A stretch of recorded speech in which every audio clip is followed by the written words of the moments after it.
हाँ जी भैया, चलिए शुरू करते हैं। तो लास्ट क्लास में हमने बात करी थी फॉरेन एक्सचेंज की, है ना। इस चैप्टर में हमने जो कुछ भी अभी तक पढ़ा है एक बार फटाफट से हम उसको रिकॉल कर लेते हैं, उसके बाद हम आज का पॉइंट ऑफ डिस्कशन शुरू करेंगे। तो देखिए, लास्ट क्लास में हमने जो भी डिस्कशन किया उसमें सबसे पहले तो मैंने आपको ये समझाया था कि फॉरेन एक्सचेंज का क्या मतलब होता है।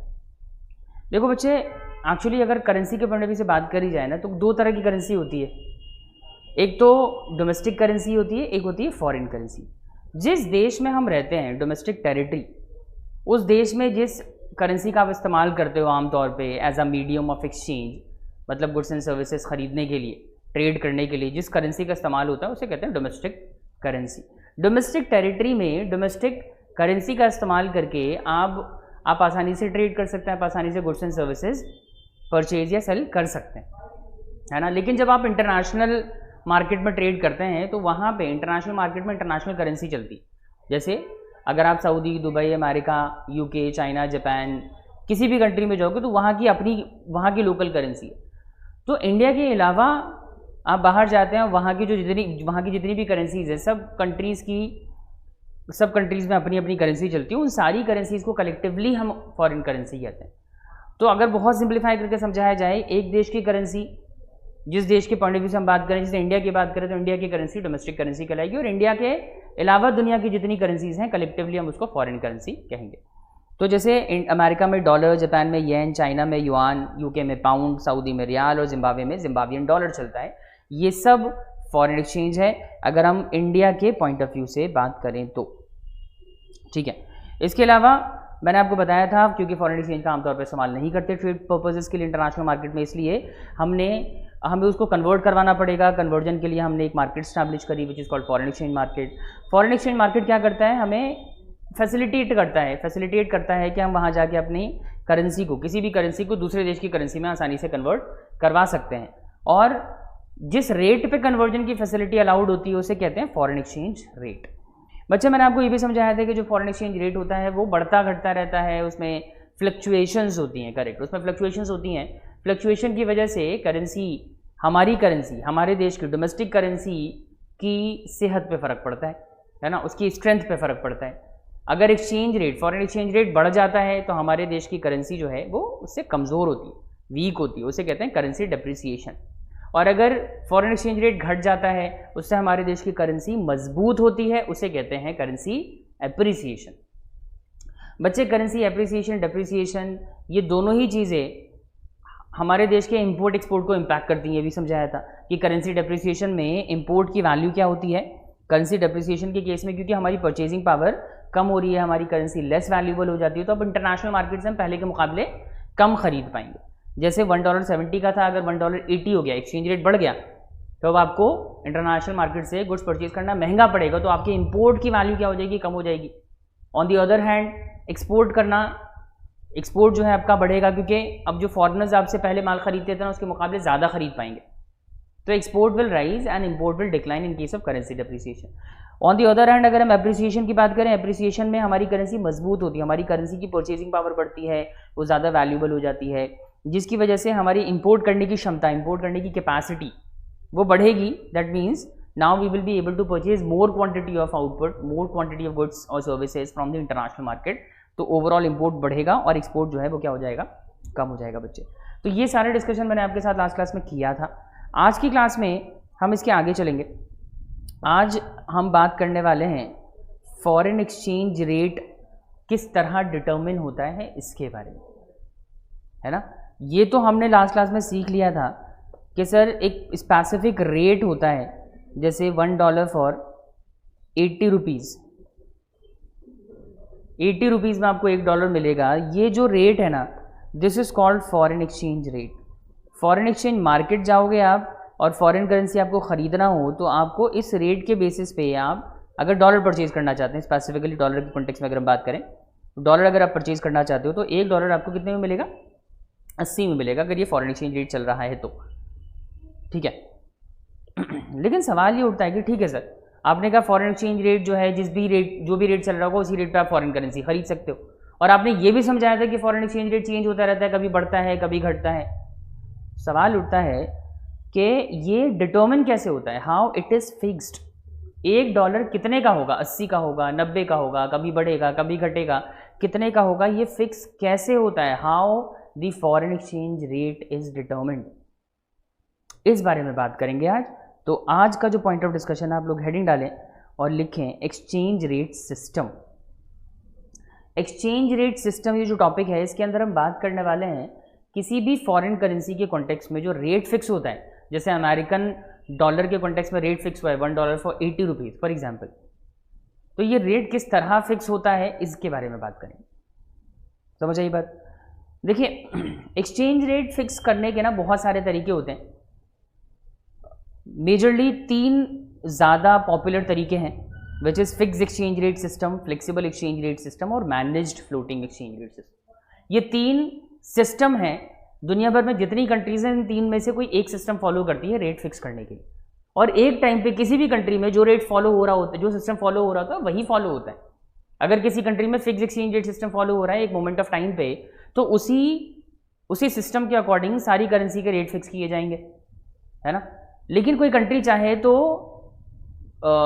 जो सिस्टम है ना उसको चेंज कर सकती है। एक टाइम पे ऐसा हो सकता है कि फिक्स एक्सचेंज रेट सिस्टम हम फॉलो कर रहे थे, लेकिन ऐसा हो सकता है कि बाद में किसी वजह से अगर हम फिक्स एक्सचेंज रेट सिस्टम से स्विच करके फ्लेक्सिबल पे या उसके अलावा किसी और सिस्टम पे मूव करना चाहते हैं तो ये भी पॉसिबल है।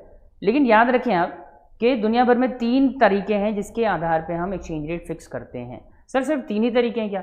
बच्चे, एक्चुअली सिस्टम तो बहुत सारे हैं जिसके बेसिस पे एक्सचेंज रेट फिक्स होता है। हमारे सिलेबस के अकॉर्डिंग 3 है, तो आपको ये मान के चलना है कि 3 ही सिस्टम होते हैं। वैसे तो fix exchange rate system, flexible exchange rate system, manage floating exchange rate system के अलावा क्रॉलिंग पैक सिस्टम होता है, एडजस्टेबल पैक सिस्टम होता है, और इसके अलावा और भी डिफरेंट सिस्टम्स हैं जो अलग अलग कंट्रीज अडॉप्ट कर सकती हैं, लेकिन मेजरली यही 3 सिस्टम चलते हैं। समझ आई बात। Crawling pack system, adjustable pack system हो सकता है, इसके अलावा एक वाइडर बैंड सिस्टम भी होता है, लेकिन उसमें नहीं जाना है हमें, वो सारा पॉइंट ऑफ डिस्कशन ही नहीं है। पॉइंट ऑफ डिस्कशन हमारे सिलेबस के पॉइंट ऑफ व्यू से क्या है कि 3 सिस्टम है जिसके आधार पे एक्सचेंज रेट फिक्स किया जाएगा, which is fix exchange rate system, flexible exchange rate system and managed floating exchange rate system. तो आज की क्लास में हम इन 3 में से बात करने वाले हैं सबसे पहले सिस्टम की, which is fixed exchange rate system. लेकिन आप थ्रू आउट द डिस्कशन ये याद रखिएगा कि हमारा पॉइंट ऑफ डिस्कशन है क्या, हम क्या डिस्कस कर रहे हैं। हम आज की क्लास में इस पर फोकस कर रहे हैं कि किसी भी करेंसी का एक्सचेंज रेट किस तरह फिक्स होता है। तो आप लोग नोटबुक निकालिए और हेडिंग डालिए। पहला टॉपिक जो हम डिस्कस करने वाले हैं that is fixed exchange rate system.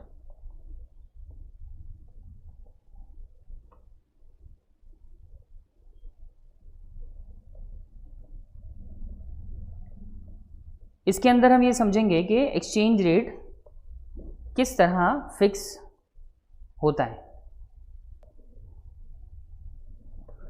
देखिए, फिक्स एक्सचेंज रेट सिस्टम एक इस तरह का सिस्टम है बच्चे, जहां पे किसी करेंसी का एक्सचेंज रेट क्या होगा ये खुद गवर्नमेंट फिक्स करती है।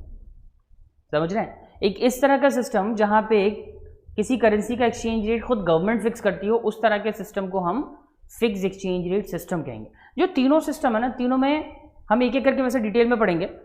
मैं थोड़ा सा ब्रीफली आपको बता देता हूँ। फिक्स एक्सचेंज रेट सिस्टम में रेट गवर्नमेंट फिक्स करती है ना। $1 कितने का होगा, येन कितने का होगा, पाउंड कितने का होगा, रियाल कितने का होगा, दिनार कितने का होगा, ये सब कौन फिक्स करेगी?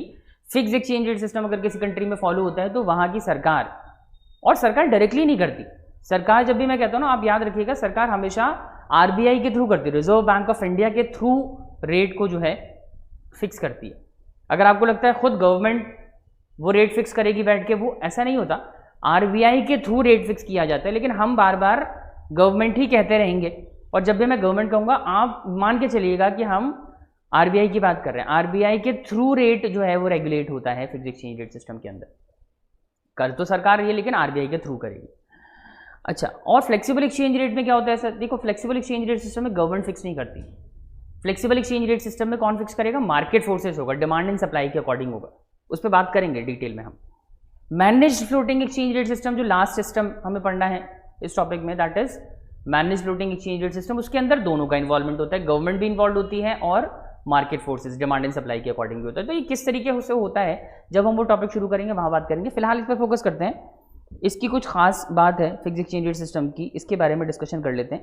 देखिए जैसे मैंने बताया फिक्स एक्सचेंज रेट सिस्टम वो सिस्टम है एक्सचेंज रेट फिक्स करने का एक ऐसा सिस्टम जहां पे foreign exchange rate is fixed by और डिटरमिन्ड बाय गवर्नमेंट। और गवर्नमेंट मतलब गवर्नमेंट किसके थ्रू करेगी? सेंट्रल बैंक के थ्रू करेगी, यानी कि आरबीआई के थ्रू करेगी। तो ये अंडरस्टैंडेबल है, ये याद रखना है आपको, ये मैं हर जगह लिखूंगा नहीं। गवर्नमेंट की बात करी जाएगी तो मानिएगा कर तो गवर्नमेंट, लेकिन किसके थ्रू करेगी? आरबीआई के थ्रू करेगी। तो गवर्नमेंट जो है एक्सचेंज रेट फिक्स करेगी। मतलब लेट्स सपोज कि गवर्नमेंट ने डिसाइड किया कि भैया $1 की वैल्यू 80 रुपीज़ हो। अब अगर गवर्नमेंट ने $1 की वैल्यू 80 फिक्स करी, दैट मीन्स के मार्केट में अब जिसको भी डॉलर ख़रीदना है, मान लीजिए किसी को अगर $1000 की ज़रूरत पड़ती है तो उसके लिए उसे कितने पैसे देने पड़ेंगे? 80,000 रुपीज़ देने पड़ेंगे। करेक्ट है, 80,000 रुपीज़। क्यों? क्योंकि गवर्नमेंट ने यही रेट फिक्स किया हुआ है। $1 की वैल्यू 80 रुपये, तो $1000 की वैल्यू 80,000 रुपये। तो buyer and seller both will have to trade at the rate determined by the government. यही होता है फिक्स एक्सचेंज रेट सिस्टम का मतलब। और यहाँ पे क्योंकि रेट गवर्नमेंट ने फिक्स कर दिया तो डिमांड एंड सप्लाई रेट को चेंज नहीं करते हैं। Rate determined by the government is not affected by the demand and supply. Demand ज़्यादा हो जाए या सप्लाई ज़्यादा हो जाए उससे रेट चेंज नहीं होगा। जैसे हम आमतौर पे क्या आप किसी भी चीज़ के कॉन्टेक्स्ट में क्या सुनते हो? किसी भी चीज़ का रेट जो है वो कभी ज़्यादा कभी कम हो सकता है ना। कोई चीज़ कभी 20 रुपये पे बिक रही है, कभी 22 पे, कभी 25 पे, कभी 30 पे और कभी 15 हो जाती है। ये होता है ना, एक्चुअली मार्केट में किसी चीज़ का रेट बढ़ता घटता रहता है ना। बच्चे फ्लेक्सिबल एक्सचेंज रेट सिस्टम के अंदर ना रेट बढ़ता घटता रहता है, लेकिन फिक्स एक्सचेंज रेट सिस्टम में जहाँ पे गवर्नमेंट ने कह दिया $1 80 रुपये का है तो 80 रुपये पे ही ट्रेड होगा। अब आपको खरीदना है तो 80 पे ही खरीदोगे। अगर कोई सेलर जिसके पास फॉरेन एक्सचेंज है, कोई बंदा अगर फॉरेन करेंसी बेचना चाहे तो किस रेट पे बेचेगा? 80 पे बेचेगा। इससे ज़्यादा पैसे वो चार्ज नहीं कर सकता। तो फिक्स एक्सचेंज रेट सिस्टम का मतलब है एक ऐसा रेट जिसको गवर्नमेंट ने फिक्स किया और उसी रेट पे फॉरेन करेंसीज को बेचा खरीदा जाएगा। समझ आई बात? अच्छा, इसके अलावा ध्यान से समझिएगा ये बात कि सर गवर्नमेंट जो एक्सचेंज रेट फिक्स करती होगी उसका कोई बेसिस रहता होगा ना कि गवर्नमेंट को $1 की वैल्यू कितनी फिक्स करनी है। ये कौन से फैक्टर्स के बेसिस पे गवर्नमेंट डिसाइड करती है?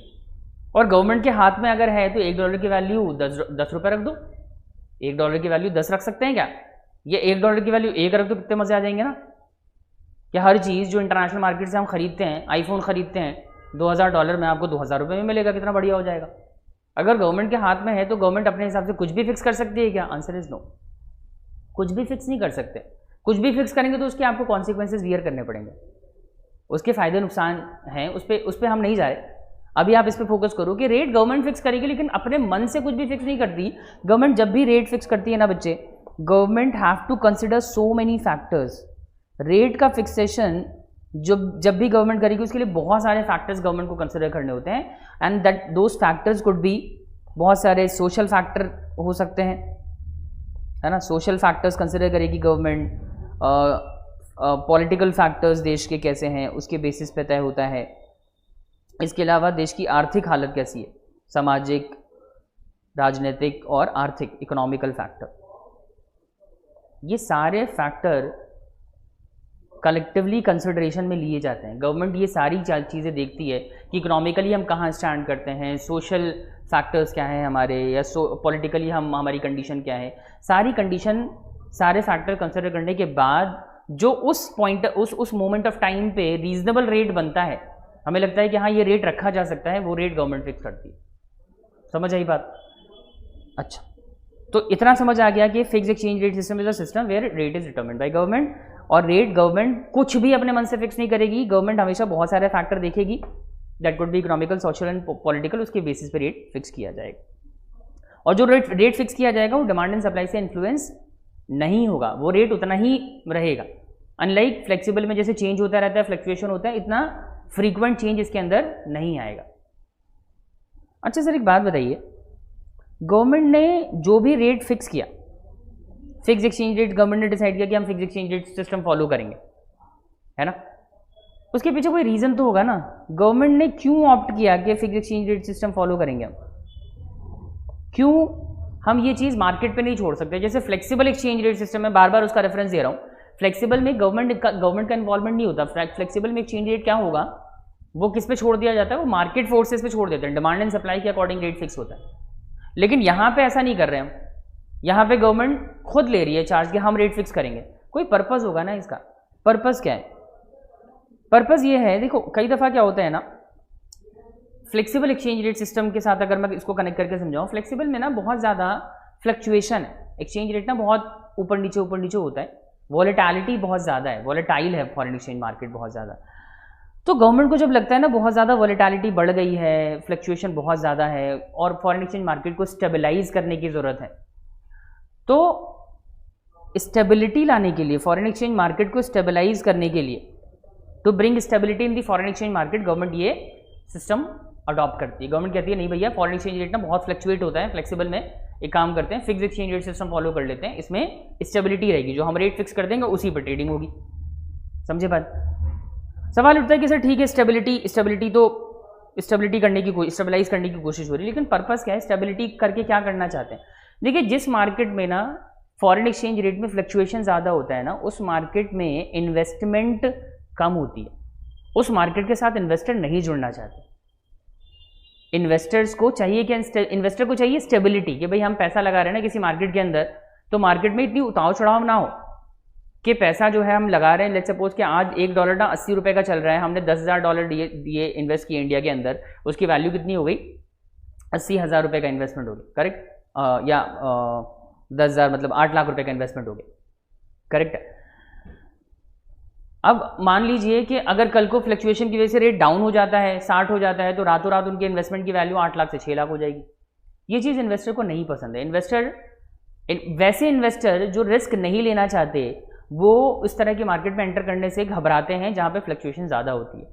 तो हम क्या करते हैं, इन्वेस्टर्स को जब एनकरेज कर रहे हैं, अट्रैक्ट करना चाह रहे हैं कि भाई आप इंडियन मार्केट में आइए, पैसा लगाइए, तो हम उनको एक सेंस ऑफ सिक्योरिटी प्रोवाइड कराने के लिए क्या करते हैं, एक्सचेंज रेट फिक्स कर देते हैं कि आप टेंशन मत लो, एक्सचेंज रेट $1.80 का चल रहा है ना, 80 रहेगा, इसमें चेंज नहीं होगा। तो रीज़न क्या है? रीज़न है टू एनकरेज इन्वेस्टमेंट को प्रोत्साहन देने के लिए या इन्वेस्टर्स को अट्रैक्ट करने के लिए fix exchange rate system adopt कर लिया जाता है। जब इन्वेस्टमेंट ज़्यादा होगा, क्योंकि ऑब्वियसली देखो रीज़न ये भी है कि रिस्क मिनिमाइज हो जाएगा ना, हम स्टेबलाइज कर रहे हैं तो इन्वेस्टर का रिस्क मिनिमाइज हो जाएगा, इन्वेस्टर का रिस्क मिनिमाइज होगा, इन्वेस्टमेंट ज़्यादा होगा, तो हमारे देश के साथ ट्रेड भी बढ़ेगा।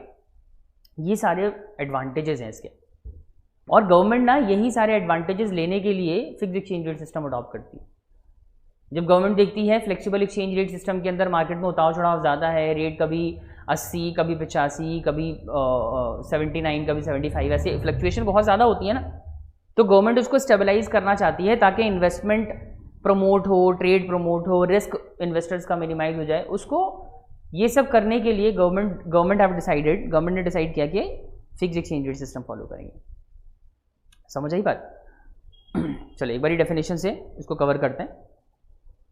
देखिए क्या लिखा है, it refers to a system where exchange rate for a currency is fix by government. Fix exchange में लिखा है कि it refers to a system where exchange rate for a currency is fix by government.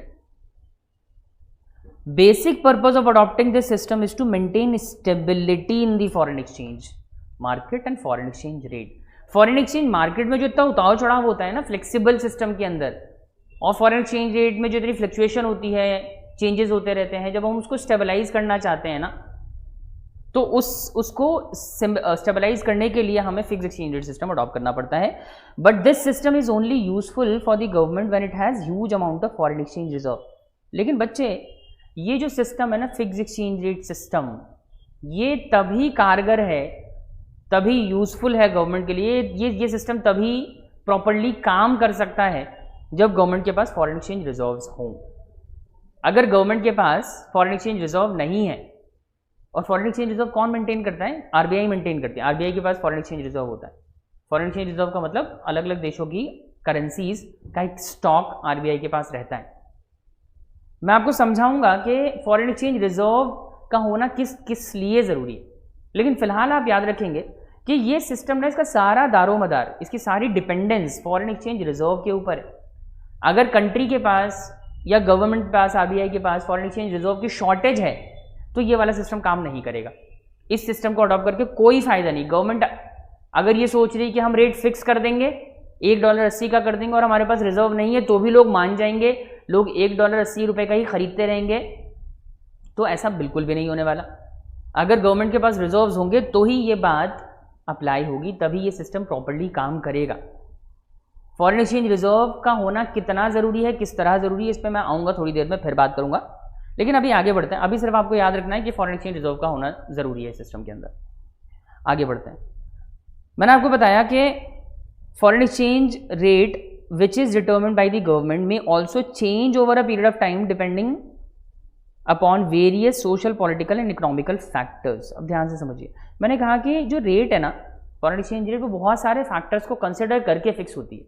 Social factor जो भी चल रहा है आपके देश में, सामाजिक हालत जैसी भी है, पॉलिटिकल और इकोनॉमिकल फैक्टर जिस भी तरह के हैं, उसके बेसिस पे गवर्नमेंट एक रेट पे पहुंचती है कि भाई चलो ठीक है ये वाला रेट हम रखेंगे। लेकिन एक बात बताओ, अगर गवर्नमेंट ने $1 की वैल्यू आज 80 रखी है, डज इट मीन कि ये जिंदगी भर के लिए 80 फिक्स हो गया? गवर्नमेंट इस रेट को कभी चेंज नहीं कर सकती, है ना। गवर्नमेंट ने अगर $1 की वैल्यू 80 फिक्स करी है, गवर्नमेंट इसको चेंज भी कर सकती है ना।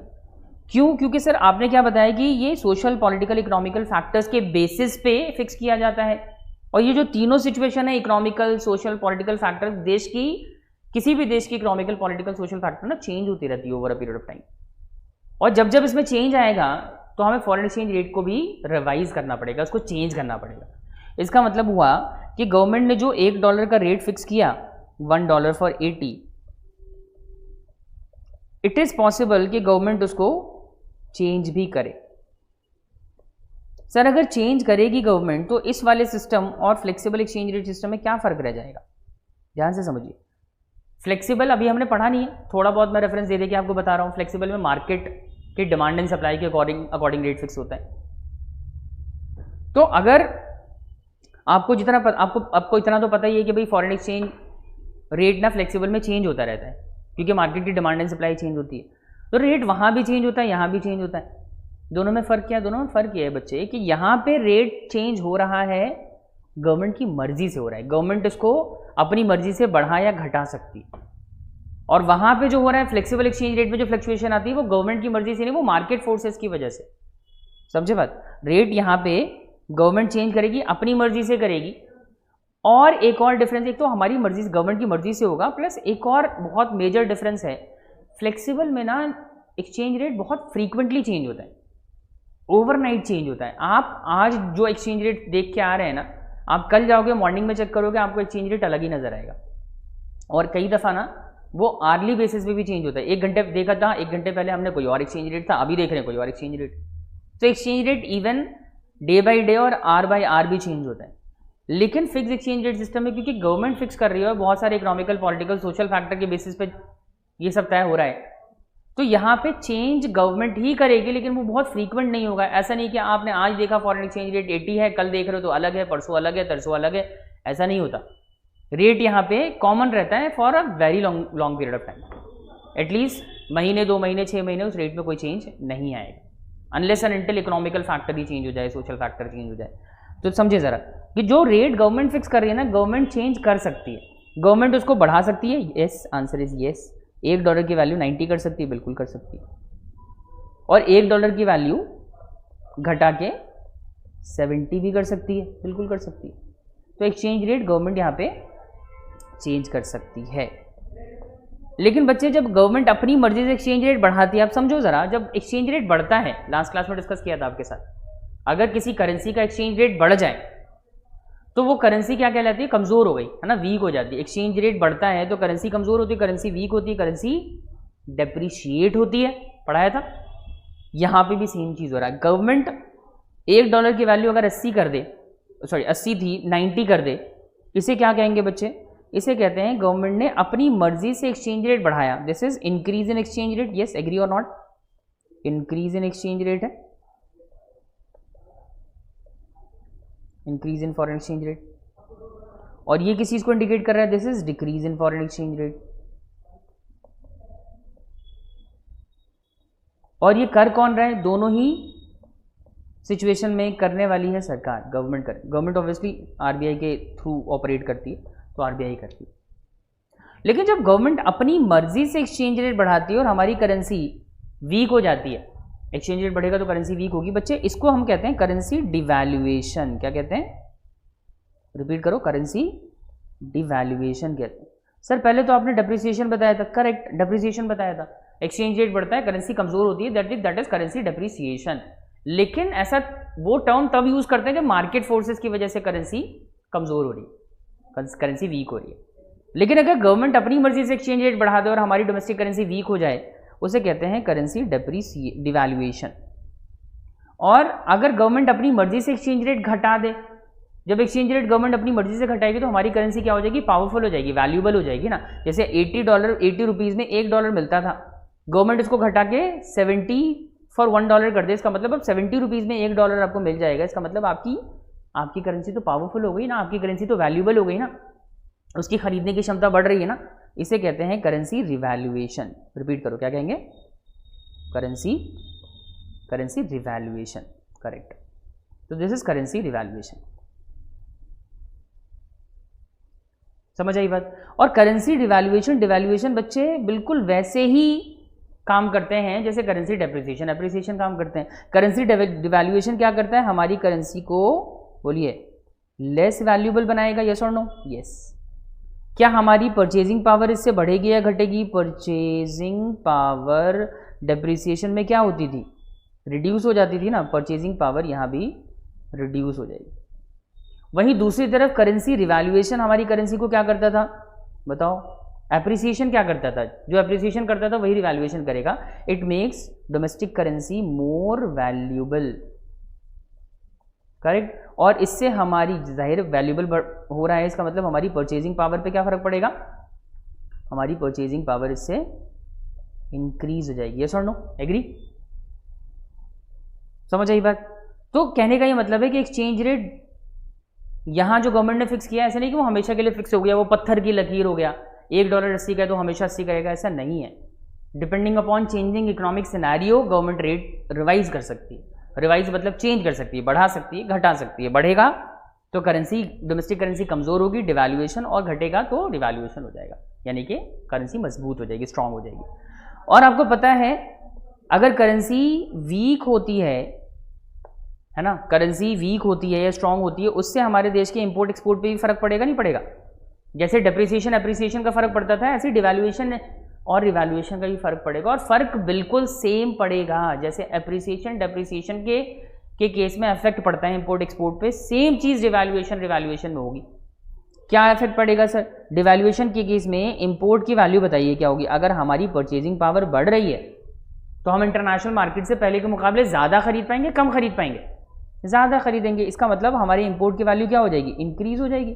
डिवैल्यूएशन में इंपोर्ट बढ़ेगा ना, हमारी करेंसी वैल्यूएबल हुई ना, परचेजिंग पावर बढ़ी, तो what does this indicate? This indicate कि हम पहले के मुकाबले ज़्यादा खरीद पाएंगे, और सिर्फ ज़्यादा इंपोर्ट नहीं कर पाएंगे, बल्कि हमारा सिर्फ इंपोर्ट नहीं बढ़ेगा बल्कि एक्सपोर्ट कम हो जाएगा। अगर हमारी करेंसी वैल्यूएबल हो रही है, दैट ऑल्सो मीन्स के फॉरेन कंट्री की जो करेंसी है हमारे बनिस्बत, हमारे मुकाबले, कंपैरेटिवली, रिलेटिवली उसकी वैल्यू कंपैरेटिवली कम हो रही, और इंटरनेशनल मार्केट में हम जितना पहले बेच पाते थे ना, अब उससे कम बेच पाएंगे। ये है ऐसा कि $1 में ना फॉरेनर्स या अमेरिकन स्पेशली 80 रुपीज़ के गुड्स या सर्विसेज इंडिया से परचेज कर लेते थे, लेकिन अब सेम अब उनको जो है इंडिया से माल खरीदने के लिए क्या करना पड़ेगा? ज़्यादा गुड्स एंड सर्विसेज। अच्छा एक सेकंड, हमने यहाँ पे शायद गलती करी है। इंपोर्ट मैंने इंक्रीज किया, सॉरी, परचेजिंग पावर रिड्यूस हो रही है ना हमारी, सॉरी। देखिए मैं ये कह रहा था कि अगर करेंसी कमज़ोर हो जाएगी आपकी, लेस वैल्यूएबल हो गई ना, करेंसी डिवैल्यूएशन का मतलब लेस वैल्यूएबल, और लेस वैल्यूएबल होगा तो आपकी परचेजिंग पावर क्या हो जाएगी? रिड्यूस हो जाएगी। हाँ, अगर रिड्यूस हो जाएगी तो आपकी खरीदने की क्षमता पे क्या फ़र्क पड़ रहा है? आपकी इंपोर्ट पे क्या फ़र्क पड़ रहा है? आपकी इंपोर्ट कैपेबिलिटी तो कम हो जाएगी ना, तो इंपोर्ट की वैल्यू डिक्रीज होगी बच्चे, आप कम खरीद पाओगे। और वहीं दूसरी तरफ आप अमेरिकन के पॉइंट ऑफ व्यू से देखो कि $1 स्पेंड करके वो 80 रुपीज़ के गुड्स एंड सर्विसेज खरीदते थे, लेकिन वो अभी $1 स्पेंड करके 90 रुपीज़ के गुड्स एंड सर्विसेज खरीद पाएंगे आपसे।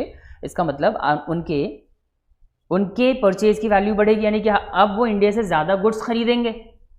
करेक्ट है यार, इसका मतलब क्या हो गया, इसका मतलब हो गया एक्सपोर्ट में इजाफा होगा, इंपोर्ट घटेगा, एक्सपोर्ट बढ़ेगा। और आप गौर करो, डेप्रिसिएशन में भी तो यही बताया था, अगर करेंसी डेप्रिशिएट होती है तो भी इंपोर्ट कम हो जाता है, एक्सपोर्ट बढ़ जाता है। दोनों में क्या डिफरेंस नजर आ रहा है आपको, डिवैल्यूएशन और रिवैल्यूएशन में क्या डिफरेंस नजर आ रहा है? कोई डिफरेंस नहीं है, बस ये है कि devaluation is done by the government itself. यहाँ पे गवर्नमेंट खुद एक्सचेंज रेट बढ़ा रही है, और वहाँ पे मार्केट से होता था ये। जब मार्केट से होगा तो डेप्रिसिएशन नाम देंगे। अच्छा, दूसरी तरफ अगर एक्सचेंज रेट घट जाता है, हमारी करेंसी ज़्यादा पावरफुल, ज़्यादा वैल्यूबल हो जाती है, तो भाई साहब हमारे इंपोर्ट पे क्या फ़र्क पड़ेगा इसका? ज़्यादा पावरफुल होगी तो हम ज़्यादा खरीद पाएंगे, इंपोर्ट की वैल्यू बढ़ेगी, और एक्सपोर्ट की वैल्यू, बताइए, एक्सपोर्ट की वैल्यू घट जाएगी। समझ आई बात? चले ज़रा इस पे आते हैं।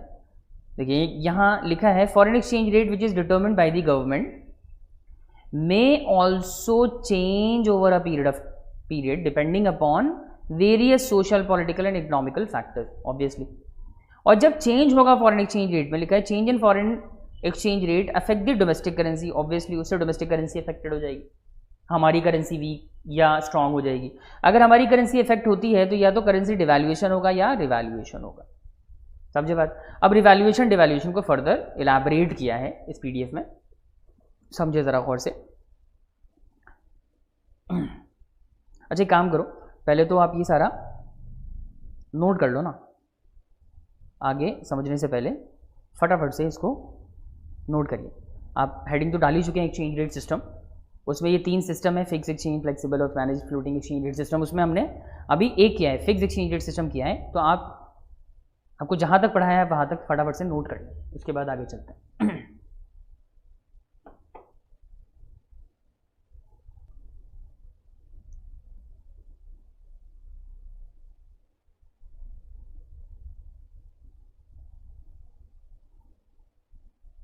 चलें अब आगे बढ़ते हैं। अब बात करते हैं डिवैल्यूएशन ऑफ करेंसी के बारे में। वैसे तो समझ ही लिया हमने डिवैल्यूएशन का क्या मतलब है, लेकिन यहाँ पे इलस्ट्रेशन देके समझाने की कोशिश करी है मैंने कि डिवैल्यूएशन एक्चुअली क्या है। तो देखिए डिवैल्यूएशन में लिखा है, it refers to decrease in the value of domestic currency in terms of foreign currency by the government itself. बस ये फ़र्क है कि डिक्रीज हुआ है डोमेस्टिक करेंसी में फॉरेन करेंसी के टर्म्स में उसके मुकाबले, और ऐसा खुद गवर्नमेंट ने किया है। क्या पर्पज़ हो सकता है यार गवर्नमेंट का खुद अपनी करेंसी को कमज़ोर करने का? क्या पर्पज़ हो सकता है? हो सकता है गवर्नमेंट एक्सपोर्ट को एनकरेज करना चाहती हो। सर एक्सपोर्ट एनकरेज करने से क्या होगा? बच्चे एक्सपोर्ट एनकरेज करने से क्या होगा कि हमारे देश के जो प्रोडक्शन यूनिट है ना, जो कंपनीज़ हैं हमारे देश की जो प्रोडक्शन करती हैं, उनको फ़ायदा होगा। वो पहले के मुकाबले ज़्यादा गुड्स एंड सर्विसेज बाहर बेच पाएंगे, और जब गुड्स एंड सर्विसेज बेचेंगे एक्सपोर्ट बढ़ेगा, तो यहाँ जो प्रोडक्शन हाउसेज हैं, प्रोडक्शन यूनिट हैं, कंपनीज़ हैं, उनकी उनका जाहिर प्रोडक्शन बढ़ेगा, वो ज़्यादा प्रोडक्शन करेंगे, ज़्यादा प्रोडक्शन करेंगे तो ज़्यादा लोगों को रोज़गार देंगे, ज़्यादा लोगों को रोज़गार मतलब ज़्यादा इनकम जनरेट होगी। तो समझें डिवैल्यूएशन का ना हमारे देश के इनकम से बहुत बहुत स्ट्रॉन्ग कनेक्शन है, डायरेक्ट कनेक्शन है कि अगर फॉरेन एक्सचेंज रेट हमने बढ़ा दिया, हमारी करेंसी कमज़ोर हो गई, उससे डिवैल्यूएशन हो गया, तो डिवैल्यूएशन की वजह से हमारा एक्सपोर्ट बढ़ेगा, एक्सपोर्ट बढ़ेगा तो अल्टीमेटली आने वाले टाइम में नेशनल इनकम भी उससे बढ़ेगी, देश की इनकम में इजाफा होगा। तो डिवैल्यूएशन, करेंसी का एक्सचेंज रेट बढ़ता है, करेंसी कमज़ोर हो जाती है तो नेशनल इनकम बढ़ती। ठीक है, चले अभी इस पे फोकस कर लेते हैं। डिवैल्यूएशन का मतलब decrease in the value of domestic currency. For example previously foreign exchange rate market में $1.80 का था, और गवर्नमेंट विलिंगली इसको $1.90 पे फिक्स कर देती है। दैट मीन्स कि एक्सचेंज रेट गवर्नमेंट ने बढ़ाया। Devaluation makes the domestic currency, बताइए, less valuable, correct, which means domestic country like India की, अगर हम इंडिया के कॉन्टेक्स्ट में बात करें तो India will be able to purchase less from the foreign country, like America से कम परचेज कर पाएंगे हम, अमेरिका इंडिया के कॉन्टेक्स्ट में अगर बात कर रहे हैं तो, using the same amount of money. अब उतने ही पैसे जितने पहले लगाते थे ना, जितने पहले खर्च करते थे, उतने पैसे खर्च करके अब बाहर से हम पहले के मुकाबले कम चीज़ें खरीद पाएंगे। इसका मतलब इंपोर्ट हमारा घट जाएगा। तो इंपोर्ट को डिस्करेज अगर करना चाहे ना गवर्नमेंट, इंपोर्ट को डिस्करेज करना चाहे तो हमारी गवर्नमेंट डिवैल्यूएशन ऑफ करेंसी कर सकती है। या फिर एक्सपोर्ट को बढ़ावा देना चाहे ताकि जो प्रोडक्शन हाउसेज हैं, प्रोडक्शन यूनिट्स हैं, कंपनीज हैं, उनको इंकरेजमेंट मिले और देश की नेशनल इनकम में इजाफा हो, तो उस लिहाज से भी डिवैल्यूएशन कर सकती है government. Devaluation has the same effect on export and import of the country as the currency depreciation has. जो इफेक्ट करेंसी डेप्रिसिएशन का इम्पोर्ट एक्सपोर्ट पे रहता है ना, सेम इफेक्ट डिवैल्यूएशन का भी पड़ेगा। क्या पड़ेगा सर? लिखा है devaluation of currency leads to decline in the value of import and rise in the value of export. Import की वैल्यू कम हो जाएगी और एक्सपोर्ट की वैल्यू बढ़ जाएगी।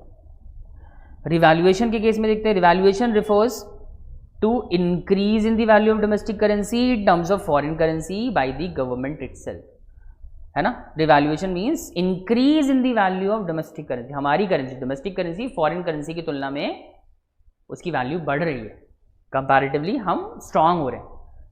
और ऐसा कैसे हो रहा है? मार्केट फोर्सेस से हो रहा है, डिमांड एंड सप्लाई की बेसिस पे हो रहा है क्या? Answer is no. कौन कर रहा है? गवर्नमेंट इटसेल्फ, गवर्नमेंट खुद ही कर रही है।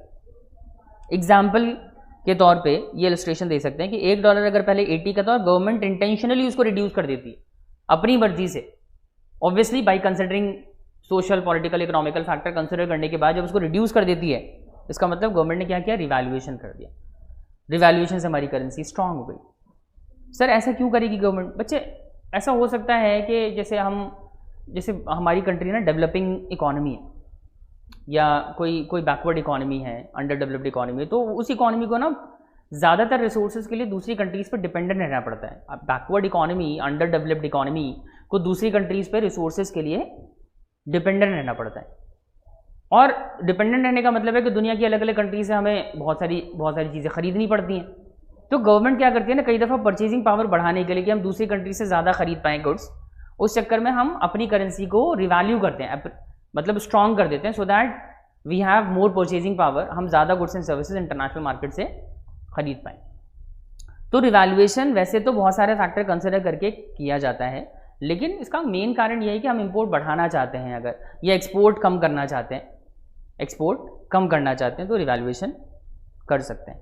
रिवैल्यूएशन से क्या हो जाएगा? Domestic currency become more valuable, which indicate that with same amount of money domestic country will now be able to purchase more from the foreign country, like America से हम पहले के मुकाबले ज़्यादा खरीद पाएंगे। और इसका ये मतलब हुआ कि ये भी हमारे इंपोर्ट एक्सपोर्ट को अफेक्ट करेगा, जैसे एप्रिसिएशन करता है। It affect the import and export of the country in the same manner as the appreciation of currency does. जैसे एप्रिसिएशन ऑफ करेंसी करता है, बिल्कुल वैसे ही रिवैल्यूएशन क्या करेगा? रिवैल्यूएशन इंपोर्ट की वैल्यू को क्या करेगा? बढ़ाएगा, और एक्सपोर्ट की वैल्यू को क्या कर देगा? डिक्रीज कर देगा। समझे बात? तो ये है जी, this is how fix exchange rate system work and this is how government में चेंज एक्सचेंज रेट सिस्टम, उसका इस तरीके से इम्पैक्ट हमारी करेंसी के ऊपर पड़ सकता है। तो होपफुली ये सब आपको क्लियर होगा। आपको ये नोट करना है, डिवैल्यूएशन ऑफ, आप ऊपर तो नोट कर ही चुके थे, आप हेडिंग डालेंगे डिवैल्यूएशन ऑफ करेंसी, और ये सारा कंटेंट आप आपकी कॉपी में नोट कर लीजिएगा। ये सारा कंटेंट अदरवाइज एप्लीकेशन पे भी अवेलेबल है, तो आप चाहें तो बाद में वहाँ से भी नोट कर सकते हैं। ठीक है, चलें अब आगे बढ़ते हैं। हमें ये तो समझ आ गया सर कि करेंसी का एक्सचेंज रेट जब गवर्नमेंट फिक्स करती है उसे फिक्स एक्सचेंज रेट सिस्टम कहते हैं। यहाँ पे गवर्नमेंट ने जो एक बार ही रेट फिक्स कर दिया उसको चेंज भी किया जाता है। इसके कुछ इसमें एक पॉइंट मैंने ऊपर बताया, अभी तक एक्सप्लेन नहीं किया है। यहाँ ये बताया था कि इस सिस्टम का जो सारा दारोमदार है ना, इसकी सारी जो डिपेंडेंस है वो किस बात पे है? वो है फॉरेन एक्सचेंज रिजर्व के ऊपर। अगर गवर्नमेंट के पास फॉरेन एक्सचेंज रिजर्व्स हैं, आरबीआई के पास sufficient amount of foreign exchange reserve है, तो ये सिस्टम फॉलो किया जा सकता है, तो ये सिस्टम कारगर होगा, काम करेगा। अदरवाइज ये काम नहीं करेगा। ये किस तरह होता है इस पर हम बाद में बात करेंगे। ये पॉइंट रह गया अभी, इस पर डिस्कशन करना बाकी है। आगे बढ़ते हैं, इसके मेरिट और डीमेरिट की बात करते हैं बच्चे। फटाफट से कुछ 3-4 मेरिट्स हैं इसके, ये डिस्कस कर लेते हैं। ये ऊपर भी मैंने डिस्कस किया आपके साथ वैसे तो, लेकिन फिर से आप सुन लो। देखिए, फिक्स एक्सचेंज रेट सिस्टम का सबसे बड़ा फ़ायदा है वो तो यही है कि ये पूरे फॉरेन एक्सचेंज मार्केट को और फॉरेन एक्सचेंज रेट जो है ना उसको क्या करता है? स्टेबलाइज कर देता है, स्टेबिलिटी प्रोवाइड कराता है। वो जो फ्लक्चुएशन होती है ना फ्लेक्सिबल एक्सचेंज रेट सिस्टम के अंदर के रेट बढ़ रहा है घट रहा है बढ़ रहा है घट रहा है, फ्लक्चुएशन के चांसेस ही खत्म कर देता है। अगर रेट गवर्नमेंट ने $80 पे फिक्स, 80 रुपीज़ पे फिक्स कर दिया ना, $1 for 80, that means market stabilise हो गई। ये मार्केट ऑपरेट करेगी तो 80 पे ऑपरेट करेगी और कोई ऑप्शन नहीं है। आपको खरीदना 80 पे खरीदो, बेचना है तो फॉरेन करेंसी अगर बेचनी है तो आप 80 पे बेचेंगे, तो रेट बिल्कुल स्टेबल चलेगा। समझे बात? तो ये पहला मेरिट है कि ये पूरे फॉरेन एक्सचेंज मार्केट को या फॉरेन एक्सचेंज रेट को स्टेबिलिटी प्रोवाइड कराता है। और क्योंकि मार्केट स्टेबल हो गई है ना, क्योंकि मार्केट स्टेबल है, इस वजह से लोगों का या इन्वेस्टर्स का मार्केट में रिस्क जो है ना वो खत्म हो जाता है। Risk, it minimises risk. Risk मतलब लॉस की जो प्रोबेबिलिटी है वो एकदम ना के बराबर है। यहाँ पे जो इन्वेस्टमेंट आपने किया उसके डूबने के चांसेस ना के बराबर हैं। समझ रहे हैं? किसी फॉरेन इन्वेस्टर ने इंडिया की मार्केट में लेट्स सपोज $1,00,000 का इन्वेस्टमेंट किया, तो उसकी वैल्यू जो थी वही रहेगी, उसकी वैल्यू में गिरावट नहीं होगी। ऐसा नहीं कि ओवरनाइट उसके इन्वेस्टमेंट की वैल्यू गिर के बहुत कम हो गई, तो उसकी वैल्यू में रिडक्शन नहीं होता। रिस्क मिनिमाइज हो जाएगा, रिस्क नहीं बियर करना पड़ेगा उसे। ये दूसरा मेरिट है। और क्योंकि रिस्क मिनिमाइज हो गया तो वो सारे इन्वेस्टर्स और ट्रेडर्स जो रिस्क टेकर्स नहीं हैं, जो रिस्क एवर्स इन्वेस्टर्स हैं, जो रिस्क अवॉइड करना चाहते हैं, उस तरह के इन्वेस्टर्स आपको मिलेंगे बहुत। उस तरह के इन्वेस्टर आपके साथ जुड़ जाएंगे और उस तरह के लोग, उस तरह के ट्रेडर्स आपके साथ काम करना चाहेंगे। तो अगर गवर्नमेंट किसी देश में ट्रेड और इन्वेस्टमेंट को प्रोत्साहन देना चाहती है और रिस्क मिनिमाइज करना चाहती है, तो उसके लिए बहुत सही सिस्टम है फिक्स एक्सचेंज रेट सिस्टम। क्योंकि fix exchange rate system stability provide कराता है फॉरेन एक्सचेंज रेट को, रिस्क मिनिमाइज कर देगा इन्वेस्टर का, कि उसमें फ्लक्चुएशन ही नहीं हो रही तो रिस्क कहाँ से रहेगा भाई, है ना। जैसे शेयर मार्केट के बारे में आपने सुना होगा ना। शेयर मार्केट में क्या होता है? शेयर मार्केट में जिस रेट पे आप इन्वेस्ट कर रहे हो ना, रेट में फ्लक्चुएशन बहुत होती है, इसलिए रिस्क बहुत होता है। इसलिए बहुत सारे इन्वेस्टर मार्केट में घुसने से, मार्केट में इन्वेस्ट करने से घबराते हैं। वो सारे लोग जो बाकी चीज़ों में इन्वेस्टमेंट करते हैं, गोल्ड में लगाते हैं, है ना, बिल्डिंग में लगाते हैं, लैंड पे इन्वेस्टमेंट करते हैं, लेकिन वो लोग किस में नहीं लगाते? शेयर मार्केट में पैसा नहीं लगा रहे, क्योंकि वो रिस्क टेकर्स इन्वेस्टर्स नहीं है। वो उनको चाहिए भैया कि मिनिमल हमें रिटर्न मिले, लेकिन स्टेबल रिटर्न मिले, हमें ना रिस्क नहीं लेना, हम खतरों के खिलाड़ी नहीं बनना चाहते। तो उस तरह की सिचुएशन में फिक्स एक्सचेंज रेट सिस्टम बहुत हेल्प करता है कि मार्केट में, ऐसे ही इंटरनेशनल मार्केट में, मतलब फॉरेन एक्सचेंज मार्केट में अगर आप पैसा इन्वेस्ट कर रहे हैं और आप रिस्क टेकर इन्वेस्टर नहीं है, तो उस तरह के मार्केट में आप इन्वेस्टमेंट करोगे जिस कंट्री में fix exchange rate system follow किया जाता है, वहाँ पे आपका रिस्क मिनिमल रहेगा। ट्रेड और इन्वेस्टमेंट को भी प्रोत्साहन मिलेगा। और इसके अलावा एक और बहुत इंपॉर्टेंट इसका मेरिट है कि फिक्स एक्सचेंज रेट सिस्टम ना स्पेकुलेटिव एक्टिविटी को एकदम कर्व कर दे, मिनिमाइज कर देता है, रिस्ट्रिक्ट कर देता है। सर स्पेकुलेटिव एक्टिविटी मतलब, बच्चे स्पेकुलेटिव एक्टिविटी का मतलब होता है सट्टेबाजी। सट्टेबाजी एज एन के रेट के बढ़ने घटने पे आप जब शर्त लगा सकते हैं ना, कि जैसे मान लीजिए $1 ₹80 का चल रहा है, और क्योंकि रेट में बढ़ने घटने की अगर गुंजाइश है, लेट्स सपोज मैं फ्लेक्सिबल एक्सचेंज रेट सिस्टम की बात कर रहा हूँ, जहाँ रेट 80 आज 80 चल रहा है, लेकिन कल को 82 हो सकता है, 82 हो सकता है, 85 हो सकता है, घट के 79 78 भी हो सकता है। फ्लक्चुएशन की गुंजाइश है ना, तो दो लोग क्या कर सकते हैं? दो लोग बैठ के आपस में बैटिंग कर सकते हैं, स्पेकुलेट कर सकते हैं, सट्टेबाजी कर सकते हैं। वो डिसाइड कर सकते हैं, वो इस तरह का एक एग्रीमेंट कर सकते हैं कि भैया अब बताओ आपके हिसाब से कल को एक्सचेंज रेट की वैल्यू क्या होगी, ₹80 से ज़्यादा होगी, ₹80 से कम। मान लो दो पार्टीज कर रहे हैं, एक बंदा कह रहा है मेरे हिसाब से रेट बढ़ेगा, 83 हो जाएगा अगले 1 महीने के अंदर फॉर एग्जाम्पल। दूसरा बंदा कह रहा है नहीं मेरे हिसाब से घटेगा। अब इसी बढ़ने घटने की जो उनकी इंट्यूशन है, जो स्पेकुलेशन है, उसके बेसिस पे ये पैसे लगा सकते हैं, कह सकते हैं कि चलो ठीक है ₹20,000 की शर्त लगा लेते हैं कि अगर रेट बढ़ेगा ना तो मैं आपको ₹20,000 दे दूंगा, और रेट घटेगा तो तुम मुझे दे देना। शर्त है ना, this is called betting, speculation चल रहा है। असल में क्या वो फॉरेन करेंसी खरीदना चाहते हैं, बेचना चाहते हैं एक दूसरे के साथ? वो क्या फॉरेन एक्सचेंज को लेकर ट्रेडिंग कर रहे हैं? नहीं, वो सिर्फ स्पेकुलेट कर रहे हैं। मार्केट में रेट के बढ़ने घटने पे वो बेटिंग लगा रहे हैं, सट्टेबाजी कर रहे हैं। This is called speculative activity. तो फिक्स एक्सचेंज रेट सिस्टम ना इस बात की पॉसिबिलिटी खत्म ही कर देता है। फिक्स एक्सचेंज रेट सिस्टम में रेट कितना कर दिया? रेट फिक्स कर दिया गवर्नमेंट ने कि $1 की वैल्यू 80 रहेगी। अब मैं आपसे आके पूछता भाई आपके हिसाब से एक्सचेंज रेट की वैल्यू 1 महीने में कितनी हो जाएगी? आप कहोगे सर देखो फिक्स एक्सचेंज रेट सिस्टम चल रहा है ना, तो फिक्स एक्सचेंज रेट सिस्टम में मेरे हिसाब से तो 80 रहेगा। आप मुझसे पूछते हो सर आपके हिसाब से क्या रहेगा, मैंने कहा यार फिक्स एक्सचेंज रेट सिस्टम चल रहा है, यहाँ तो 80 रहेगा। तो जब हम दोनों को ही रेट के बढ़ने घटने की उम्मीद नहीं है तो हम किस बात पे स्पेकुलेशन करेंगे? समझ रहे हैं बात? स्पेकुलेशन वहां होता है जहां रेट के बढ़ने घटने की गुंजाइश होती है। तो ये 4 मेरिट्स हुए ना बच्चे फिक्स एक्सचेंज रेट सिस्टम के। ये स्टेबिलिटी प्रोवाइड कराता है मार्केट को, ये ट्रेड और इन्वेस्टमेंट को प्रोत्साहन देता है, रिस्क मिनिमाइज करता है इन्वेस्टर्स का, और साथ ही साथ स्पेकुलेटिव एक्टिविटीज को प्रिवेंट करता है। समझ आई बात? लेकिन इसके कुछ डीमेरिट भी है, सब कुछ अच्छा नहीं है इसके बारे में, कुछ कमियां भी हैं सिस्टम के अंदर, जिसमें से एक कमी है, एक दिक्कत कह सकते हैं कि जैसे मैंने आपको ऊपर बताया कि रेट इसका कौन फिक्स करेगा बच्चे? रेट कौन फिक्स करता है? फिक्स एक्सचेंज रेट सिस्टम में रेट कौन फिक्स करता है? रेट गवर्नमेंट फिक्स करेगी। Government as an government directly नहीं करती, ऐसा नहीं है कि मोदी जी खुद बैठ जाएंगे रेट फिक्स करने के लिए। रेट कौन फिक्स करेगा?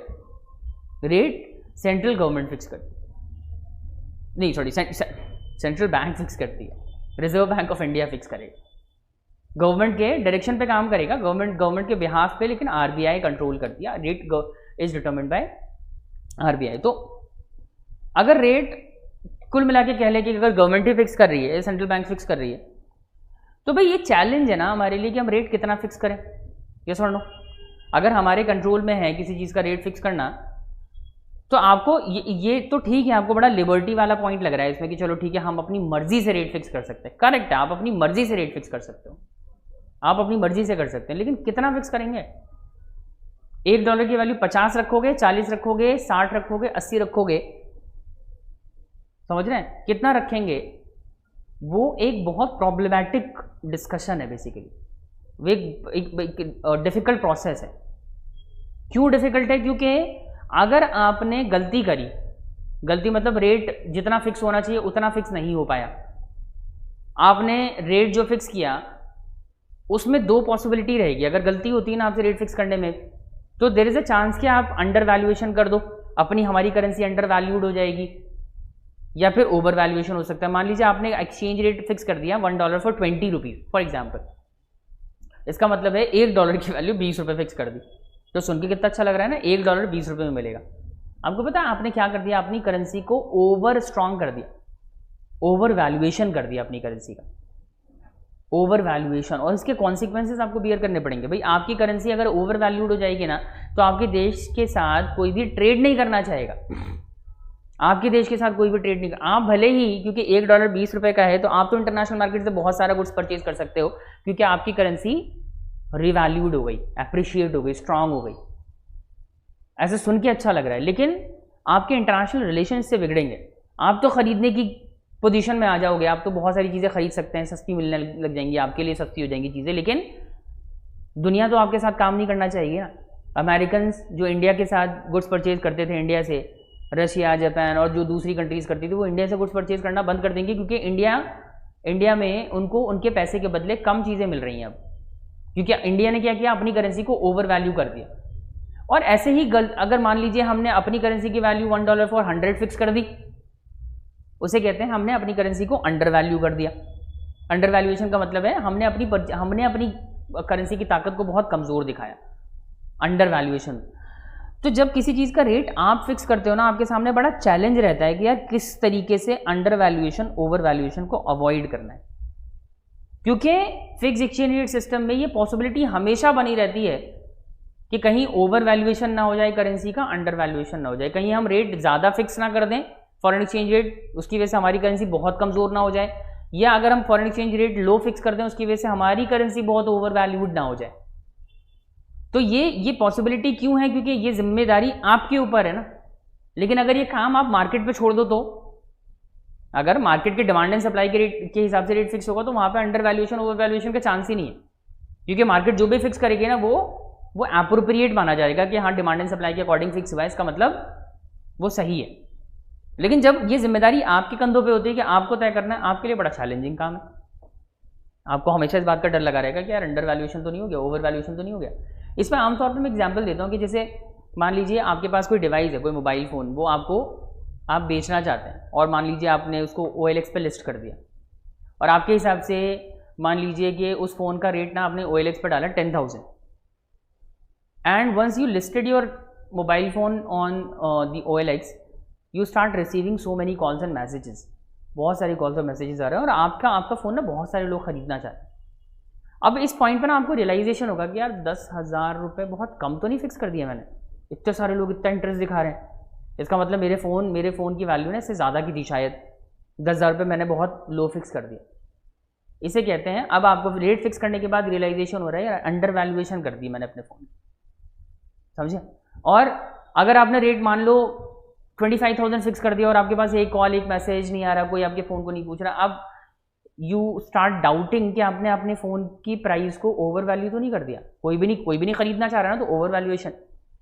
मुद्दा ये कि जब आपकी जिम्मेदारी होती है ना ये कि आपको रेट फिक्स करना है, आपको समझ नहीं आता कि रेट कितना फिक्स करें ताकि ना तो ओवर वैल्यूएशन की कैटेगरी में चला जाए रेट और ना ही अंडर वैल्यूएशन हो। एप्रोप्रिएट रेट फिक्स करना बड़ा मुश्किल हो जाता है और यही सबसे बड़ा इसका चैलेंज है। सबसे बड़ा तो नहीं कहूँगा, लेकिन this is one of the demerit of the fixed exchange rate system कि इसमें अंडर वैल्यूएशन ओवर वैल्यूएशन की पॉसिबिलिटी बहुत हाई रहती है। इसके अलावा यहाँ जो रेट एक दफ़ा गवर्नमेंट ने फिक्स कर दिया, गवर्नमेंट वो रेट फिक्स करके फारिग नहीं हो सकती, फ्री नहीं हो सकती कि भैया अब तो रेट फिक्स हो गया, अब तो हमारा रोल ख़त्म, अब तो मार्केट इस रेट पे खरीदती बेचती रहेगी खुद। गवर्नमेंट ने जो भी रेट फिक्स किया उसको गवर्नमेंट को रिवाइज भी करना पड़ेगा, चेंज भी करना पड़ेगा। जैसे मैंने आपको बताया थोड़ी देर पहले कि रेट फिक्स होता है बहुत सारे फैक्टर्स को कंसिडर करते हुए, बहुत सारे फैक्टर्स देखते हैं, economical condition, social political condition कैसी है देश की, उसके हिसाब से तय होता है। और ये सारी कंडीशन वरी करती हैं, टाइम टू टाइम चेंज होती हैं। इकोनॉमिकल फैक्टर्स भी कंट्री के चेंज हो जाते हैं भाई, आर्थिक हालत बदलती है ना, कभी इन्फ्लेशन कभी डिफ्लेशन, इकोनॉमिकली कभी हम स्ट्रांग है कभी वीक है, बहुत सारी चीज़ें देश के अंदर होती हैं। सोशली बहुत सारे प्रेफरेंसेस लोगों की चेंज हो जाते हैं, लोग कभी इंपोर्टेड गुड्स खरीदना चाहते हैं, कभी नहीं खरीदना चाहते, कभी विदेश जाना चाहते हैं घूमने के लिए, सब क्या है सोशल चेंजेस हैं। और ऐसी पॉलिटिकल राजनीतिक हालत भी देश की बदलती रहती है, देश की कभी कोई सी गवर्नमेंट गिर गई, किसी की सरकार बन गई, ये सारे फैक्टर ना एक्सचेंज रेट को अफेक्ट करेंगे। और क्योंकि सारे फैक्टर्स एक्सचेंज रेट को अफेक्ट करेंगे, इसलिए जब भी हालात बदलेंगे गवर्नमेंट को रेट बदलना पड़ेगा। तो ये this is a difficult process और बार बार रिपीट करना पड़ेगा इसको। मैं ये नहीं कह रहा कि फ्लेक्सिबल एक्सचेंज रेट सिस्टम की तरह बहुत फ्रीक्वेंटली रेट फिक्स करना पड़ेगा, लेकिन आप महीने 2 महीने 6 महीने साल भर जब भी हालात बदलेंगे देश के, तब आपको रेट रिवाइज तो करना पड़ेगा ना, फिर से उसी एक डिफिकल्ट प्रोसेस से होकर गुजरना पड़ेगा, फिर से आपके दिमाग में वही ओवर वैल्यूएशन अंडर वैल्यूएशन के सवाल आने शुरू हो जाएंगे। और एक लास्ट इसका डिमेरिट है कि ये सिस्टम बच्चे तभी काम करता है जब गवर्नमेंट के पास फॉरेन एक्सचेंज रिजर्व्स मौजूद हों। चलिए इस पर अब थोड़ी सी बात कर लेते हैं। ये बात दोबारा दोहराई जा रही है डिमेरिट में, इससे पहले डेफिनेशन में भी ये बात थी कि फिक्स्ड एक्सचेंज रेट सिस्टम तभी काम करता है जब फॉरेन एक्सचेंज रेट मौजूद हो गवर्नमेंट के पास। तो कोशिश करते हैं उसको फटाफट से कवर करते हैं, उसके बाद सेशन वाइंड अप करेंगे। देखिए गवर्नमेंट ने क्या किया, गवर्नमेंट तो अपने हिसाब से कंसिडरिंग सो मेनी फैक्टर्स गवर्नमेंट अब एक रेट फिक्स कर देगी, $1 फॉर 80 रुपीज़ गवर्नमेंट ने फिक्स कर दिया। अब क्योंकि फिक्स एक्सचेंज रेट सिस्टम है ना, this is fix by government. और क्योंकि ये फिक्स एक्सचेंज रेट सिस्टम है तो गवर्नमेंट क्या एक्सपेक्ट करेगी, गवर्नमेंट एक्सपेक्ट करेगी कि जिसको भी बाय करना है जिसको भी सेल करना है इसी रेट पे हो। गवर्नमेंट ये तो नहीं चाहेगी ना कभी भी कि रेट चेंज हो। अच्छा जी, एक और चीज़ समझें, जब गवर्नमेंट ने ये रेट फिक्स किया ना बच्चे, तब मार्केट में समझिएगा ध्यान से, तब मार्केट में जो डिमांड थी, फॉरेन करेंसी की डिमांड की बात कर रहा हूँ मैं, मान लो टोटल $1 लाख की डिमांड थी, लोग $1 लाख खरीदना चाहते थे, और मार्केट में सप्लाई जो थी, इसको इधर लिख सकते हैं, मार्केट सप्लाई फॉरेन करेंसी की जो सप्लाई थी वो भी $1 लाख की थी। तो आपको दिखाई दे रहा है demand and supply foreign currency की बराबर है, और रेट गवर्नमेंट ने कितना फिक्स किया, 80। बच्चों जब तक डिमांड एंड सप्लाई बराबर है ना, तब तक लोगों को 80 रुपीज़ के रेट पे खरीदने बेचने में कोई दिक्कत नहीं है। गवर्नमेंट ने 80 रुपीज़ का रेट फिक्स किया है $1 के लिए, public is accepting that rate. Public कह रही है ठीक है हमें $1 लाख चाहिए, $1 लाख की डिमांड, $1 लाख की सप्लाई है, और जिस रेट पे चाहिए उस रेट पे मिल रहा है, सब कुछ सही चल रहा है। प्रॉब्लम कब होनी शुरू होती है? प्रॉब्लम तब होती है जब मार्केट में रेट चेंज, जब डिमांड एंड सप्लाई चेंज होने लगती है। मान लीजिए डिमांड बढ़ने लग गई किसी वजह से, बहुत सारे फैक्टर हो सकते हैं डिमांड के बढ़ने के, फॉरेन करेंसी के। लोग अब पहले के मुकाबले ज़्यादा बाहर जा रहे हैं घूमने फिरने के लिए, है ना। लोग जो है इलाज के लिए, पढ़ाई के लिए बाहर अगर जाना चाहते हैं तो उनको फॉरेन करेंसी की ज़रूरत पड़ेगी, फॉरेन करेंसी की डिमांड बढ़ रही है। और मान लीजिए फॉरेन करेंसी की डिमांड को फॉरेन करेंसी की सप्लाई मैच नहीं कर पा रही, डिमांड जो है वो 1 लाख से बढ़ के मान लेते हैं $1,30,000 की हो गई, और सप्लाई अभी भी सेलर्स के पास $1,00,000 ही, सेलर्स सप्लायर्स जो है ना $1,00,000 ही सेल करना चाहते हैं। अब देखो डिमांड बढ़नी शुरू हो गई है, करेक्ट। अब बताइए आपको, ये तो बहुत बेसिक है कि जब किसी भी चीज़ का जो रेट है ना बच्चे, क्या डिमांड से चेंज होता है रेट मार्केट में? अगर किसी चीज़ की डिमांड बढ़ती है तो रेट पे क्या फ़र्क पड़ता है? कोई चीज़, किसी चीज़ की अगर डिमांड बढ़ेगी तो रेट क्या होगी? रेट बढ़ेगी ऑब्वियसली। तो सेम चीज़ यहाँ पे भी तो होगा, अगर डिमांड बढ़ने लग जाएगी तो रेट जो है वो इस पॉइंट पे बढ़ने लग जाएगा और $1 की वैल्यू बढ़ के 82 की तरफ जाने लगेगी। यस और नो? ये तो ऑब्वियस है ना कि डिमांड बढ़ेगा तो डिमांड अगर सप्लाई से ज़्यादा हो जाए तो रेट बढ़ने लग जाएगा। और गवर्नमेंट ने क्या अनाउंस किया था? गवर्नमेंट ने कहा था $1 की वैल्यू ₹80। और जब अगर डिमांड मार्केट में बढ़ेगी तो रेट तो ऑब्वियस है बढ़ेगा ही, गवर्नमेंट की कोई सुनेगा थोड़ी। गवर्नमेंट की तभी तक सुनी जाएगी जब तक डिमांड एंड सप्लाई बराबर है। लोग जितना खरीदना चाह रहे हैं उतना उस रेट पे मिल रहा है, कोई दिक्कत नहीं है, लोग खुश हैं। लेकिन अगर डिमांड ज़्यादा हो जाए तो ऑटोमेटिकली रेट बढ़ेगा, रेट 82 पे चला जाएगा। लेकिन जैसे ही 82 पे जाएगा या जाने लगेगा, गवर्नमेंट का जो ऑब्जेक्टिव है ना फिक्स्ड एक्सचेंज रेट सिस्टम का, वो तो डिफाई हो रहा है, वो तो फेल हो रहा है। गवर्नमेंट ने $1 की वैल्यू 80 फिक्स करी थी, इसलिए करी थी ताकि 80 के ऊपर नीचे ना हो, रेट फिक्स रहे ये। लेकिन डिमांड बढ़ेगी तो रेट बढ़ सकता है। अच्छा, ये तो सिचुएशन नंबर 1 थी, इस पर बात करेंगे। मैं ये नहीं कह रहा कि बढ़ जाएगा, मैं कह रहा हूँ कि ये पॉसिबिलिटीज़ है। गवर्नमेंट इसको कैसे कंट्रोल करेगी हम समझाऊंगा अभी आपको, क्योंकि फिक्स एक्सचेंज रेट सिस्टम चल रहा है तो गवर्नमेंट को कंट्रोल तो करना ही पड़ेगा ना। अच्छा, सिचुएशन नंबर 2 ले लेते हैं कि भाई डिमांड सप्लाई $1,00,000 की थी और तब जब रेट फिक्स किया गया था ₹80 का तो लोग मान रहे थे। लेकिन फिर ऑल ऑफ अ सडन क्या हुआ, मार्केट में सप्लाई बढ़ गई, डिमांड तो अपनी जगह रुकी रही, डिमांड तो उतनी ही है,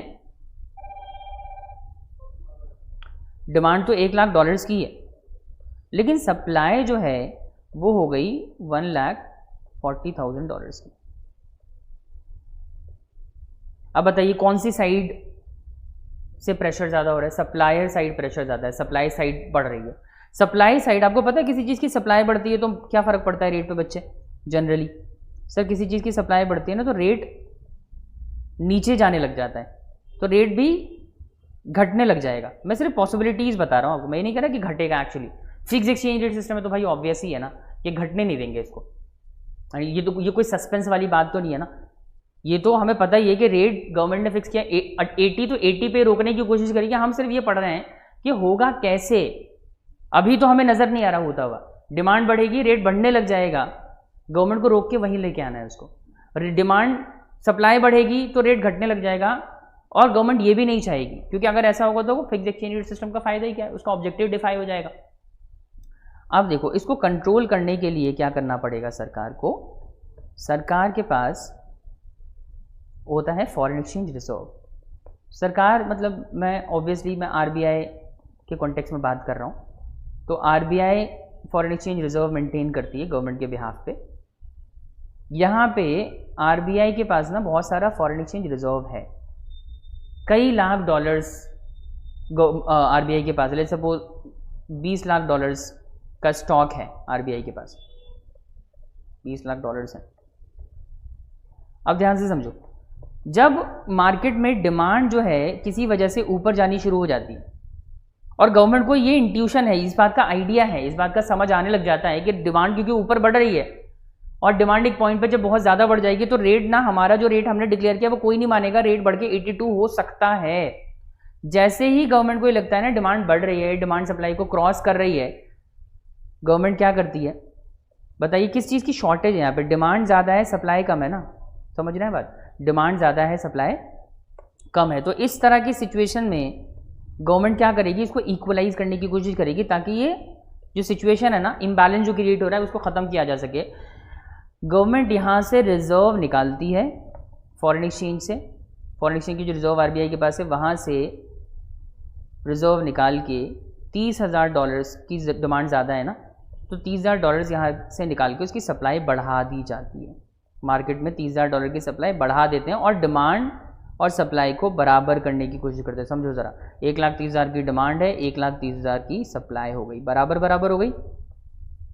और मैंने क्या बताया, रेट तब तक वही रहेगा जब तक डिमांड एंड सप्लाई बराबर रहती। गवर्नमेंट ने कर दिया ना बराबर, 1,30,000 की डिमांड थी, 1,00,000 की सप्लाई हो गई थी, तो सप्लाई गवर्नमेंट ने क्या किया, सप्लाई बढ़ा दी, रिजर्व से पैसा लेके आए, फॉरेन एक्सचेंज लेके आए, वो मार्केट में सप्लाई करी, $1,30,000 की सप्लाई हो गई, 1,30,000 की डिमांड हो गई, दोनों बराबर, रेट वहीं के वहीं रुक गया, रेट बढ़ने नहीं दिया। और सिमिलरली अगर सप्लाई जो है वो ज़्यादा हो जाए और हमें इस बात का अंदाज़ा हो कि सप्लाई के ज़्यादा होने से रेट घट सकता है, तो हम क्या करेंगे, फटाफट से यहाँ से जो एक्सेस सप्लाई, कितने डॉलर की ज़्यादा सप्लाई हो गई है, डिमांड 1,00,000 पर हुई है, $40,000 की सप्लाई ज़्यादा है, गवर्नमेंट क्या करेगी, वो 40,000 जो डॉलर्स है ना, $40,000 की एक्सेस सप्लाई को गवर्नमेंट परचेज कर लेगी और उसका क्या करेगी, वो लेके जाएगी अपने, बताइए, रिजर्व्स में, वो अपने रिजर्व में ले जाएगी, रिजर्व मेंटेन करेगी।